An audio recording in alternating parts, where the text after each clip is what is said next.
नमस्कार प्रिय विद्यार्थियों, मैं प्रकाश राव समाधान क्लासेस के डिजिटल प्लेटफॉर्म पर आपका हार्दिक स्वागत करता हूं, हार्दिक अभिनंदन करता हूं। आज मैं आपके लिए लेके आया हूं आमेर के कच्छावा राजवंश के इतिहास का एमसीक्यू। तो आइए मेरे साथ अपन शुरुआत करते हैं। पहला क्वेश्चन आपके सामने।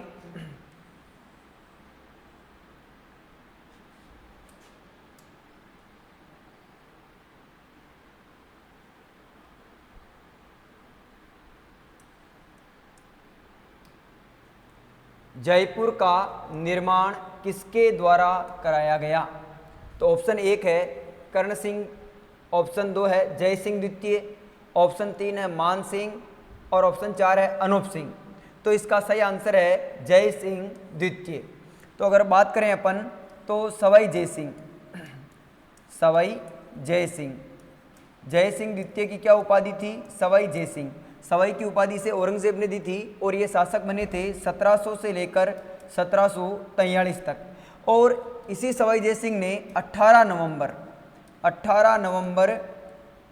1727 को जयपुर नगर की क्या की थी? स्थापना की थी। जयपुर नगर की स्थापना की। इसी जयपुर नगर को जयनगर भी कहते हैं। जयनगर, जयनगर के नाम से भी जाना जाता है। इसे ही जयपुर नगर को गुलाबी नगरी भी कहते हैं, गुलाबी नगरी। इसे ही रंगसरी द्वीप के नाम से भी जाना जाता है। और इसे ही पूर्व पेरिस। तो पूर्व का पेरिस, रंगश्री द्वीप, गुलाबी नगरी, जयनगर या जयपुर आदि के नामों से क्या किया जाता है? जाना जाता है। इस जयनगर जयपुर की जो है नींव किसके द्वारा डाली गई थी? तो नींव रखी गई थी इसकी पंडित सम्राट जगन्नाथ के द्वारा। पंडित सम्राट जगन्नाथ के द्वारा इसकी नींव रखी गई थी। जबकि आधुनिक निर्माता किसे मानते हैं? जयपुर का आधुनिक निर्माता मानते हैं मिर्जा इस्माइल को। आधुनिक निर्माता मिर्जा इस्माइल। तो सही आंसर कौन सा? अपने जय सिंह द्वितीय। आगे चलते हैं। दूसरा प्रश्न आपके, ब्रिटिश साम्राज्य के किस सदस्य के स्वागत में जयपुर शहर को 1876 में गुलाबी रंग से रंगवाया गया था?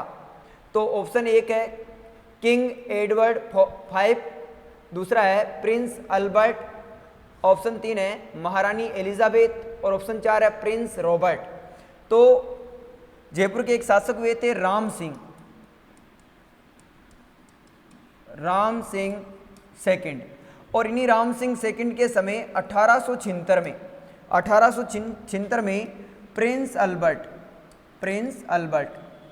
और ये जो प्रिंस अल्बर्ट है इनका जयपुर आगमन हुआ था 18 फरवरी 1876 में। तभी इन्होंने क्या किया था? इन्होंने जयपुर को यहाँ पर जयपुर को गुलाबी रंग से क्या किया था? गुलाबी रंग से रंगवाया था। लेकिन एक इतिहासकार हुए हैं जिनका नाम है स्टेंड्री।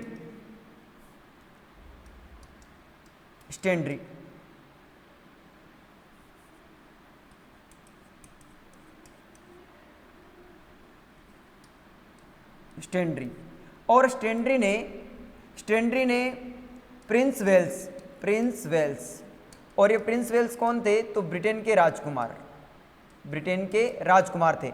इस प्रिंस वेल्स की भारत यात्रा के बारे में इन्होंने एक ग्रंथ लिखा था और इस ग्रंथ का नाम था द रॉयल टाउन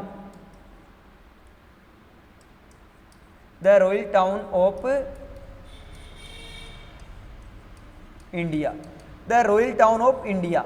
इसी ग्रंथ में लेखक स्टेंड्री ने जयपुर का वैसे रंग तो है गेरुआ, लेकिन इनको गेरुए रंग का जो है कुट शब्द याद नहीं आया था, इसीलिए इन्होंने इसे क्या कह दिया? इसे गुलाबी नगरी कह दिया। क्या कह दिया? गुलाबी नगरी। तो इसीलिए जयपुर को गुलाबी नगरी नाम देने वाले कौन थे? तो लेखक स्टेंड्री। किस ग्रंथ में दिया था? The royal town of India में। ठीक है ना? किस महाराजा के समय? राम सिंह द्वितीय के समय। इसी प्रिंस अल्बर्ट के आगमन पर 1876 में यहाँ पर एक अल्बर्ट हॉल का भी क्या करवाया गया था, निर्माण करवाया गया था, जो कि अभी वर्तमान में राजस्थान का सबसे बड़ा संग्रहालय है। राजस्थान का सबसे बड़ा क्या है, संग्रहालय है, ठीक है ना, अल्बर्ट हॉल। तो आगे चलते हैं अपन नेक्स्ट क्वेश्चन पर।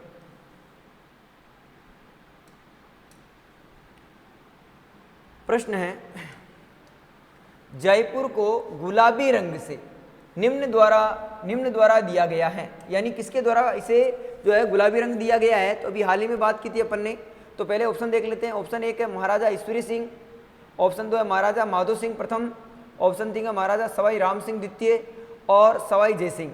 तो अभी अपन ने हाल ही में बात की थी कि महाराजा सवाई राम सिंह द्वितीय ने जो है इसे गुलाबी रंग से क्या किया था, गुलाबी रंग से रंगवाया था। गुलाबी रंग से रंगवाने के कारण इसे गुलाबी नगरी के नाम से भी क्या किया जाता है, गुलाबी नगरी के नाम से भी क्या किया जाता है, जाना जाता है। आगे चलते हैं।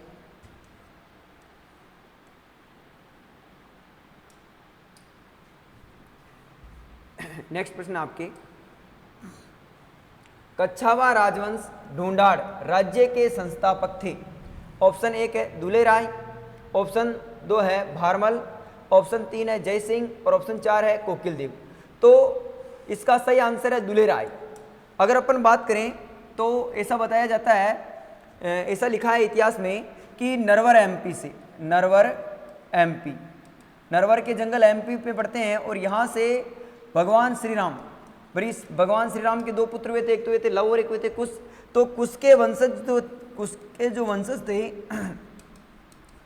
के वंशज यहाँ पर आए थे, ढूंढाड़ सेक्टर में आए थे। ढूंढ नदी के आसपास का सेक्टर ढूंढाड़ कहलाता है। तो इस ढूंढाड़ सेक्टर में आए थे और इस ढूंढाड़ सेक्टर में 1137 में 1137 ईस्वी में दुले राय, इस दुले राय को ही धोला राय कहा जाता है, धोला राय, और इसे ही कहा जाता है तेजकरण। दुले राय, धोला राय या तेजकरण एक ही व्यक्ति के नाम है। तो इसने 1137 ईस्वी में माच सेक्टर कहते हैं जयपुर सेक्टर को, माच जमावा रामगढ़। तो इस सेक्टर के मीणाओं को और दोसा के मीणाओं को और बड़गुजरों को पराजित करके इसने ढूंढाड़ सेक्टर में जो है कच्छावा वंश की क्या की थी, स्थापना की थी। किसकी स्थापना की थी, कच्छावा वंश की स्थापना की। तो किसने की थी आपके, तो इसमें सही आंसर आपके दुले राय, ऑप्शन के हिसाब से दुले राय। आगे चलते हैं अपन।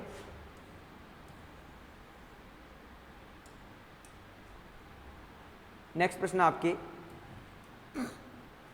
कोकिल देव ने आमेर को कच्छावा राजवंश कब बनाया। यानी कोकिल देव जो थे, कच्छावा शासक कोकिल देव जो थे, उन्होंने आमेर को जो है कब, यानी जो है कच्छावा वंश की राजधानी बनाया था। तो ऑप्शन 1 है 1217 ईस्वी, ऑप्शन 2 है 1207 ईस्वी, ऑप्शन 3 है 1195 ईस्वी और ऑप्शन 4 है 1227 ईस्वी। तो इसका सही आंसर है 1207। तो कोकिल देव कच्छावा जो है, इन्होंने आमेर को कच्छावा वंश की तीसरी राजधानी बनाया। कौन सी राजधानी बनाया, तीसरी राजधानी। तो इसका मतलब प्रथम राजधानी कौन सी थी, तो प्रथम राजधानी बनाया था सबसे पहले जमावा रामगढ़ को। किसे बनाया था, जमावा रामगढ़, जयपुर को किसने बनाया था, तो दुले राय ने बनाया था। किसने बनाया था, दुले राय ने। और इसके बाद में दूसरी राजधानी बनाया था इसने, सेकंड राजधानी बनाया था इसने दोसा को, ठीक है ना। और तीसरी राजधानी कौन सी बनाई थी, आमेर को। किसने बनाया था, कोकिल देव ने। कब बनाया था, 1207 में। तो 1207 ईस्वी में जो है आमेर में कच्छावा राजवंश की क्या की गई थी, स्थापना की गई थी। आगे चलते हैं अपन।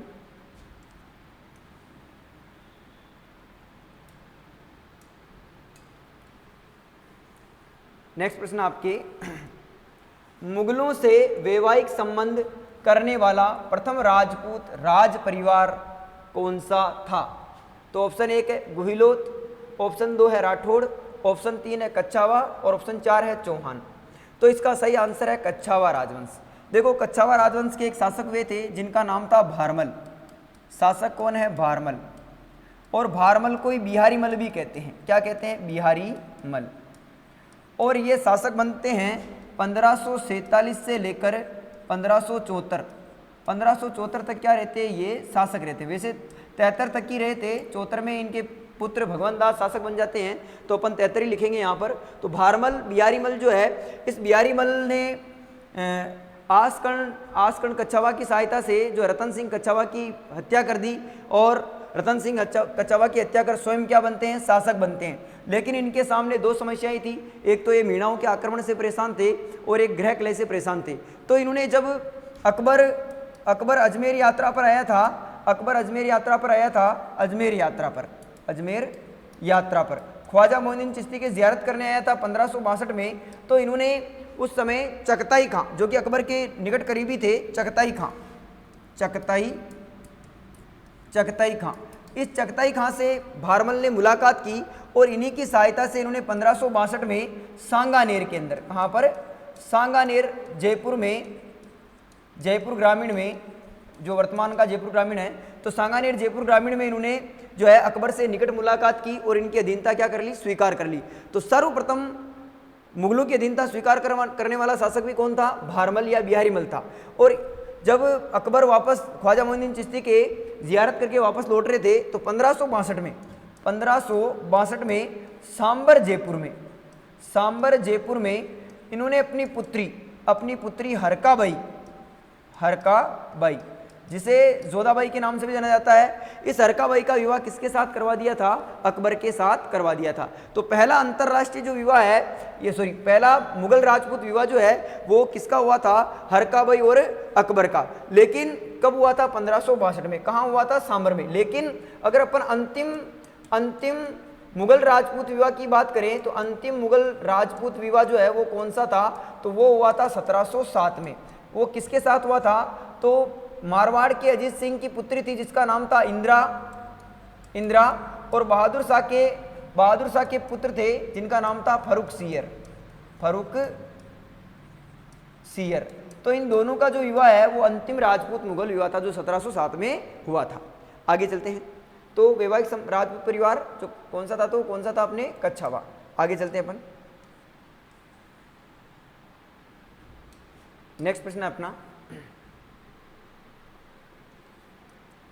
निम्नलिखित में किस राजपूत मनसबदार को अकबर ने फरजंद की उपाधि प्रदान की। तो ऑप्शन 1 है भगवान सिंह, ऑप्शन 2 है भूर सिंह, ऑप्शन 3 है माल सिंह, और ऑप्शन 4 है मान सिंह। तो इसका सही आंसर है मान सिंह प्रथम। जयपुर के कच्छावा राजवंश में दो मान सिंह हुए हैं, एक हुए मान सिंह प्रथम, और मान सिंह प्रथम जो है ये 1589 से लेकर जो है 1614 तक क्या रहते हैं, शासक रहते हैं। कब से कब तक, 1589 से लेकर 1614 तक। अपने पिता भगवान दास के बाद में जो है ये शासक बनते हैं। ये मान सिंह जो है, ये मान सिंह मात्र 12 वर्ष की उम्र में, कितने वर्ष की उम्र में, मात्र 12 वर्ष की उम्र में 1562 में अकबर की सेवा में इन्हें क्या कर दिया गया था, अकबर की सेवा में नियुक्त कर दिया था। कहाँ से, सांबर से इन्हें अकबर की सेवा में नियुक्त कर दिया था, मात्र 12 वर्ष की उम्र में। इसीलिए इनका लालन पालन जो है, इनका एक तरह से लालन पालन कौन करता है, अकबर करता है। कौन करता है, अकबर। इसीलिए अकबर ने लाड प्यार से पाला था। इसीलिए अकबर ने मान सिंह को फरजंद की क्या दी थी, उपाधि। फरजंद का मतलब क्या होता है, बेटा। फरजंद का मतलब क्या होता है, बेटा। तो बेटे की उपाधि किसको दी थी, मान सिंह प्रथम को। आगे चलते हैं अपन।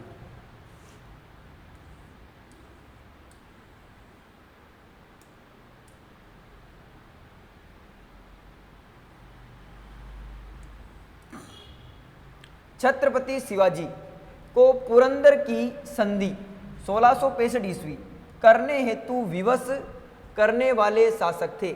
यानी प्रश्न क्या है कि छत्रपति शिवाजी को पुरंदर की संधि जो कि 1665 ईस्वी में हुई थी को करने हेतु विवश करने वाले शासक थे। तो ऑप्शन 1 है अपने, ऑप्शन 1 है सवाई जय सिंह, ऑप्शन 2 है राजा मान सिंह, ऑप्शन 3 है महाराजा जसवंत सिंह, और ऑप्शन 4 है मिर्जा राजा जय सिंह। तो अगर अपन बात करें तो जयपुर के एक शासक हुए हैं मिर्जा राजा जय सिंह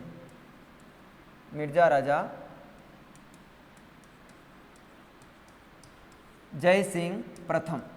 और मिर्जा राजा जय सिंह प्रथम जो है ये 3 मुगल शासकों के समकालीन थे। एक तो जहांगीर, किस किस के समकालीन थे? एक तो जहांगीर, एक शाहजहां और एक औरंगजेब। इन 3 मुगलों के समकालीन थे। तो औरंगजेब ने मिर्जा राजा जयसिंह को दक्षिणी भारत अभियान पर भेजा था, क्योंकि इसके समय मराठों में शिवाजी और संभाजी का दक्षिणी भारत में बड़ा बोलबाला था, तो उनके विद्रोह को दबाने के लिए भेजा था। तो मिर्जा राजा जयसिंह जाते हैं, तो उस समय पुरंदर दुर्ग पड़ता है महाराष्ट्र में। पुरंदर दुर्ग महाराष्ट्र, कहाँ पर पड़ता है? महाराष्ट्र। तो इस पुरंदर दुर्ग महाराष्ट्र में जाते हैं और यहाँ पर इस पुरंदर दुर्ग का घेरा डाल लेते हैं। कब की बात है? 11 जून 1665 को। 1665 को। तो 11 जून 1665 को मिर्जा राजा जयसिंह इसके चारों तरफ घेरा डाल लेते हैं और विवश करते हैं, किसको? विवश करते हैं शिवाजी को कि भाई आप हमारे साथ क्या कर लीजिए? संधि कर लीजिए, वरना आप चारों ओर से घेर लिए गए हैं। तो इसीलिए अब जब शिवाजी के पास कोई निकलने का रास्ता न था, तो उन्होंने 11 जून 1665 को मिर्जा राजा जयसिंह के साथ पुरंदर की क्या की थी? संधि की थी। ठीक है, आगे चलते हैं।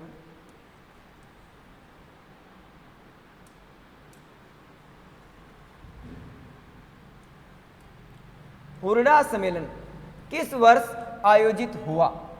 ऑप्शन 1 है 1734 ईस्वी, ऑप्शन 2 है 1740 ईस्वी, ऑप्शन 3 है 1804 ईस्वी और ऑप्शन 4 है 1757 ईस्वी।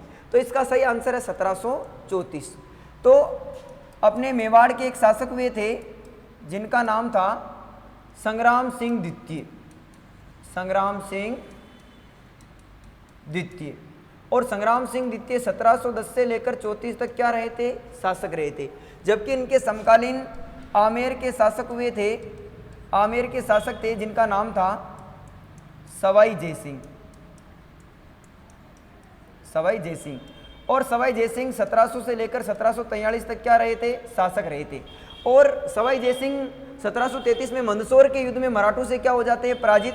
इसीलिए मराठों को ये राजस्थान से भगाने के लिए जो है संग्राम सिंह के नेतृत्व में, किसके नेतृत्व में? संग्राम सिंह के नेतृत्व में 17 जुलाई 1734 को हुरडा सम्मेलन, ये हुरडा कहाँ पर पड़ता है? तो भीलवाड़ा में पड़ता है। कहाँ पर पड़ता है? भीलवाड़ा की एक तहसील है। तो हुरडा सम्मेलन भीलवाड़ा में क्या किया था? इन्होंने आयोजित किया था। लेकिन और इसके लिए अध्यक्ष भी किसे चुना था? संग्राम सिंह को अध्यक्ष चुना।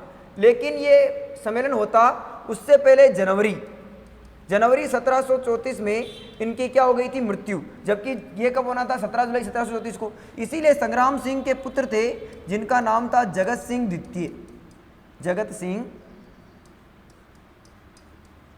सेकंड। तो जगत सिंह द्वितीय ने 17 जुलाई 1734 को हुरडा सम्मेलन की क्या की थी? अध्यक्षता की थी। क्या की थी? अध्यक्षता की थी। तो प्रश्न आता है कि हुरडा सम्मेलन की अध्यक्षता किसने की थी? तो जगत सिंह द्वितीय ने, राणा जगत सिंह द्वितीय ने 17 जुलाई 1734 को। चुना किसे गया था? संग्राम सिंह को। लेकिन जनवरी में 1734 में इनकी क्या हो जाती है? मृत्यु हो जाती है। ये जो सम्मेलन है, हुरडा सम्मेलन है, ये राजनीतिक दुर्भावना के कारण जो है क्या रहा था? असफल रहा था। आगे चलते हैं अपन। नेक्स्ट प्रश्न अपने, निम्नलिखित में से किस शहर में जयपुर नरेश द्वारा वेधशाला का निर्माण नहीं कराया गया? यानी वेधशाला का निर्माण कहाँ पर नहीं करवाया गया? तो ऑप्शन 1 है मथुरा, ऑप्शन 2 है उज्जैन, ऑप्शन 3 है दिल्ली और ऑप्शन 4 है उदयपुर। तो इसका सही आंसर है उदयपुर। तो एक जयपुर के महाराणा में हैं सवाई जयसिंह, समाप्रार्थी महाराणा नहीं, सवाई जयसिंह, महाराजा सवाई जयसिंह द्वितीय। ठीक है ना? तो सवाई जयसिंह द्वितीय जो है, इन्होंने पांच वेधशाला, नक्षत्रों की शुद्ध गणना करने के लिए इन्होंने 5 वेधशालाओं का क्या करवाया? निर्माण करवाया। 5 वेधशालाओं का निर्माण करवाया। और ये जो 5 वेधशाला है ये कौन कौन सी थी? तो एक ट्रिक के माध्यम से भी याद रख सकते हैं आप। जय, उ, मदी, बना। तो जय का मतलब जयपुर। और ये जयपुर वेधशाला जो है इसे 2010 में यूनेस्को ने विश्व धरोहर में क्या कर लिया है? शामिल कर लिया है। दूसरी है उज्जैन। उज्जैन कहाँ पड़ती है? एमपी में। तीसरी है मथुरा, और मथुरा कहाँ पर पड़ती है? यूपी में। और चौथी है दिल्ली। और ये सबसे क्या है? प्राचीन है। सबसे प्राचीन वेधशाला कौन सी है? तो दिल्ली वाली है। और पांचवी है बनारस। इस बनारस को वाराणसी भी कहते हैं। तो ये 5 वेधशाला है जिसका निर्माण किसने करवाया था? सवाई जयसिंह ने करवाया था। लेकिन आप ध्यान रखें, उदयपुर के अंदर क्या है? सौर वेधशाला है। क्या है? सौर वेधशाला। सूर्य का अध्ययन करने के लिए सौर वेधशाला स्थापित की गई है मास्ट के नाम से। किसके नाम से? मास्ट के नाम से। मास्ट का मतलब मल्टी एप्लीकेशन सोलर टेलीस्कोप, जो कि है वो फतेह सागर झील के अंदर क्या की गई है? स्थापित की गई है। तो सौर वेधशाला तो कहाँ पर है? उदयपुर के अंदर है। जबकि वेधशाला जो नक्षत्रों की शुद्ध गणना के लिए स्थापित की गई, वो 5 कहाँ की गई है? तो ये स्थान दिए गए, जयपुर, जिसे 2010 में यूनेस्को ने धरोहर में शामिल किया है, उज्जैन, मथुरा, दिल्ली और बनारस। सबसे प्राचीन कौन सी है? दिल्ली वाली है। जबकि सबसे बड़ी कौन सी है? जयपुर वाली है। आगे चलते हैं अपन।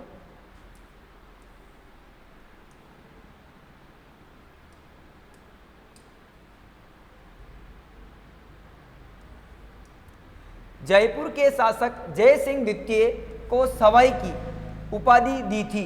ऑप्शन 1 है जहांगीर ने, ऑप्शन 3 है बी है औरंगजेब ने, ऑप्शन सी है आजम ने, और ऑप्शन डी है मुअज्जम ने। तो इसका सही आंसर है औरंगजेब ने, क्योंकि सवाई जय सिंह जो है वो 7 मुगल शासकों के सेवा में रहे थे।